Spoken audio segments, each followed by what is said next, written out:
பெரியோர்களே, தாய்மார்களே, உங்கள் அனைவருக்கும் என்னுடைய பணிவான வணக்கத்தை நான் தெரிவித்துக் கொள்கிறேன். அனைத்திந்திய அண்ணா திராவிட முன்னேற்றக் கழகத்தின் எங்களுக்கெல்லாம் மிகப்பெரிய ஆளுமையாக விளங்கிய புரட்சித் தலைவி அம்மா அவர்களின் பிறந்த நாள் விழாவை பிப்ரவரி 24க்கு முன்னால் இங்கே அழகாபத்தூரிலே அருகே தம்பி வேலாயுதம் அவர்கள் மிகச் சிறப்பாக ஏற்பாடு செய்திருக்கிறார். நீங்கள் எல்லாம் கூட எங்களை பார்த்து கேட்கலாம். பிப்ரவரி மாதம் 24ஆம் தேதி தானே பிறந்த நாள். அதற்கு முன்னதாகவே ஏன் இப்போது பிறந்த நாளுக்கு நீங்கள் எல்லாம் நலத்திற்கு உதவி கொடுத்து கொண்டிருக்கிறீர்கள் என்று எங்களை பார்த்து நீங்கள் எல்லாம் கேட்கலாம். அதற்கு காரணம், நாடாளுமன்றத்திற்கு தேர்தல் வர இருக்கிறது. அப்படி நாடாளுமன்றத்திற்கு தேர்தல் வருகிற போது தேர்தல் தேதி அறிவித்துவிட்டால் புரட்சித் தலைவி அம்மா அவர்கள் கண்ட கனவை நாங்கள் நிறைவேற்ற முடியாது. புரட்சித் தலைவி அம்மா அவர்கள் எங்களுக்கு ஆணையிட்டிருக்கிறார். எனக்கு பிறந்த நாள் என்று சொன்னால் கழக தொண்டர்கள் ஒவ்வொருவருமே யாராவது ஒரு ஏழைக்கு உதவி செய்ய வேண்டும்.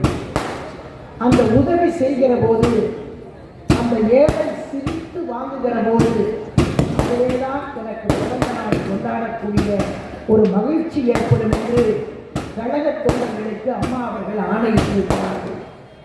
ஆகவேதான் அம்மாவுடைய பிறந்த நாள் 24 இந்த மாதம் தேர்தல் தேதி அறிவிக்கப்பட்டிருந்தால் அம்மாவுடைய கனவை நாங்கள் நிறைவேற்ற முடியாது. ஆகவேதான் முன்கூட்டியே இந்த மாவட்டத்திலே நம்முடைய அருமை சகோதரர் சிட்லப்பாக்கம் ராஜேந்திரன் அவர்கள் தெருமுறை கூட்டங்கள் நடத்தி அம்மாவுடைய பிறந்த நாளையும் சேர்த்து நடத்தி நலத்திட்ட உதவிகளை ஏழைகளுக்கு கொடுத்துவிட வேண்டும் என்கிற நல்ல நோக்கத்திலே தான் இன்றைக்கு அழகாபத்தூரிலே இந்த விழா நடைபெற்றுக் கொண்டிருக்கிறது. யாராவது ஒரு ஏழைக்கு உதவி செய்ய வேண்டும், அதுதான் அம்மாவுடைய விருப்பம். ஒரு ஏழை கட்சிக்காரராக இருந்தால் ஒரு பென்சில் வாங்கித்தார்கள் என்று சொல்லியிருக்கிறார். உதவியே செய்ய முடியாத, தர்மமே செய்ய முடியாத நிலையிலே இருக்கிற ஒரு தொண்டன் யாராவது ஒரு ஏழைக்கு ஒரு ரொட்டி வாங்கித்தார்கள் என்று சொல்லியிருக்கிறார். ஏதாவது ஒரு உதவி, தர்மம் வழங்க வேண்டும். இதைத்தான் புரட்சித் தலைவர் எம்ஜிஆர் அவர்கள் எங்களுக்கு சொல்லிக் கொடுத்தார். அதையேதான் அம்மாவும் சொல்லிக் கொடுத்திருக்கிறார். ஆகவேதான் இன்றைக்கு ஏதாவது ஒரு உதவி யாருக்காவது போய் சேர வேண்டும். அது அதிமுக சார்பிலே போக வேண்டும். அதிலேதான் அம்மாவுடைய பிறந்த நாளை நாங்கள் கொண்டாடியதாக அர்த்தம். ஆகவேதான் இன்றைக்கு அழகாபத்தூரிலே நாங்கள் அம்மாவுடைய பிறந்த நாளை இன்றைக்கு மிகச் சிறப்பாக ஏற்பாடு செய்து கொண்டாடி கொண்டிருக்கிறோம். எத்தனையோ தலைவர்களுக்கு பிறந்த நாள் வருகிறது. புரட்சித் தலைவர் எம்ஜிஆருக்கு பிறந்த நாள் வந்தது போன மாதம். நீங்கள் பார்த்திருப்பீர்கள், தமிழ்நாடு முழுவதும் குடிசை பகுதியிலே ரிக்ஷா தொழிலாளி, ஆட்டோ தொழிலாளி எல்லாம் அந்தந்த வாசலிலே எம்ஜிஆருடைய படத்தை வைத்து பூ போட்டு ஒரு விளக்கேற்றி வைத்து கும்பிட்டு இருப்பார். அம்மாவுக்கு பிறந்த நாள் என்று சொன்னாலும் அம்மாவுடைய படத்தை வைத்து அலங்கரித்து உதவி செய்து கொண்டாடி இருப்பார்கள்.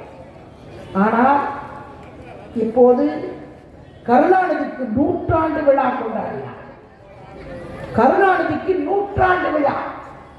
எந்த தெரு முச்சந்தியிலாவது கருணாநிதி படத்தை வைத்து ஒரு கற்பூரம் ஏற்றி இருப்பாரா திமுக காரன் என்று கேட்டால் யாருமே செய்யல. ஏன்னா பயந்துருவாங்க ஜனங்க. கருணாநிதி படத்தை வச்சு கற்பூரம் ஏற்றினாலேயே பயந்துருவாங்க. ஏதோ ஒரு விஷயத்துல திருட்டுத்தனம் உள்ள நுழைய போகுதுன்னு அவங்களுக்கு தெரியும். ஆகவே தான் செய்யல. இவனே கொண்டாடிட்டான் கருணாநிதி 100 விழாவை கலைவாணர் அரங்கத்தில் வச்சு. ஆனால் புரட்சித் தலைவர் எம்ஜிஆருக்கும் அம்மாவுக்கும் ஒவ்வொரு தொண்டனும் இன்றைக்கு வரைக்கும் கொண்டாடி கொண்டிருக்கிறார். இனி எப்பொழுதுமே கொண்டாடுவார். கழக தொண்டனின் உயிர் மூச்சு இருக்கிற வரை இந்த பிறந்த நாள் விழா கொண்டாட்டத்தை தொடர்ந்து நடைபெற்றுக் கொண்டேதான் இருக்கும். இங்கே தாய்மார்கள் எல்லாம் அதிகமான பேர் வந்திருக்கிறீர்கள். அம்மாவுடைய பிறந்த நாளை நாங்கள் கொண்டாடுகிறோம் என்று சொன்னால் அதில் உங்களுக்கு பங்கு இருக்கிறது. புரட்சி தலைவி அம்மா அவர்கள் ஆட்சியிலே இருந்தார். பெண்கள் தான் தைரியமாக இருந்தார்கள். பெண்கள் தான் வீரநடை போட்டு போனார்கள். புருஷனுக்கு பொண்டாட்டிக்கு சண்டைன்னா கூட நேர பொண்டாட்டி சேலை இழுத்து சொருகிட்டு என்னை எப்படாடி அடிப்பேன், வாடா பெண் போலீஸ் ஸ்டேஷனுக்கு கொண்டு போய் நிறுத்தினாங்க. கணவனுக்கு மனைவிக்கும் சண்டைனா கூட பெண் வீரத்தோடு நின்னா. அந்த பெண் போலீஸ் ஸ்டேஷனை தொடங்கி வச்சவங்க அம்மா. குற்றங்கள் குறைஞ்சிச்சு.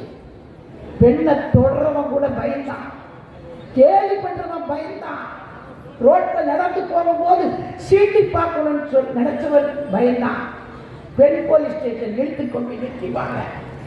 அங்க காவல் அதிகாரி பெண்ணு இன்ஸ்பெக்டர் முட்டிக்கு முட்டி தட்டி முழங்காலில் தட்டி ஏதோ ஒரு படத்துல 2 போலீஸ் பஸ் ஸ்டாப்ல நிற்கும். கேலி பண்ணுவான். பெண் போலீஸுக்கு தெரியாது. உடனே ட்ரெஸ்ஸை கட்டி போட்டு அந்த அம்மா அடிச்சு வெளுத்து வாங்க. சினிமாவில் ஒரு சீன் பார்த்துருப்பீங்க. அது அம்மா போட்ட திட்டம், அம்மா கொண்டு வந்த திட்டம். இன்னைக்கு பாருங்க, இங்க பேசும்போது சொன்னாங்க தெருமுறை கூட்டம் போட்டா நாவடக்கத்தோட பேசணும், நாவடக்கத்தோட பேசணும் அப்படின்னு சொன்னாங்க. திமுக காரண்டா நான் கேட்கிறேன், பத்திரிகையை பிரிச்சு பார்த்தாலேயே இந்த 3 வருஷம் ஒரு நாளாவது பாலியல் பலாத்காரம் நடக்காத நாள் உண்டா? ஒரு நாள் எங்கேயாவது ஒரு இடத்துல பெண்களை சீண்டி பார்த்து, படிக்கிற இடத்துல, வேலைக்கு போற இடத்துல பாலியல் சீண்டல். ஏன்னா சட்ட ஒழுங்கு கெட்டு போச்சு. நீங்க உட்கார்ந்துருக்கீங்க இங்க, எத்தனை பேர் நிம்மதியா உட்கார்ந்துருக்கீங்க இங்க? பார்ப்போம், சொல்லுங்க பார்ப்போம். எத்தனை பேர் காலேஜுக்கு போயிருக்கிற பிள்ளை வீட்டுக்கு வந்துருச்சா? நினைப்பு ஓடும். பள்ளிக்கூடத்துக்கு டியூஷனுக்கு போன பிள்ளை வீட்டுக்கு வந்திருக்குமா? ஓடிட்டு இருக்கும். ஐடி கம்பெனிக்கு வேலைக்கு போன பிள்ளை வீட்டுக்கு வந்திருக்குமா? ஓடிக்கிட்டு இருக்கும். உட்கார்ந்துருக்கீங்க நீங்க. ஆனா மனசுக்குள்ள என்ன ஓடுது? மருமக வேலைக்கு போயிருக்கோம், பேத்தி பள்ளிக்கூடத்துக்கு போயிருக்கோம், மக வேலைக்கு போயிருக்கோம், வீடு வந்து சேர்ந்துச்சோ இல்லையோ, நம்ம இங்க வந்து உட்கார்ந்து இருக்கிறோமே, இது ஒரு பக்கத்தில் ஓடும்.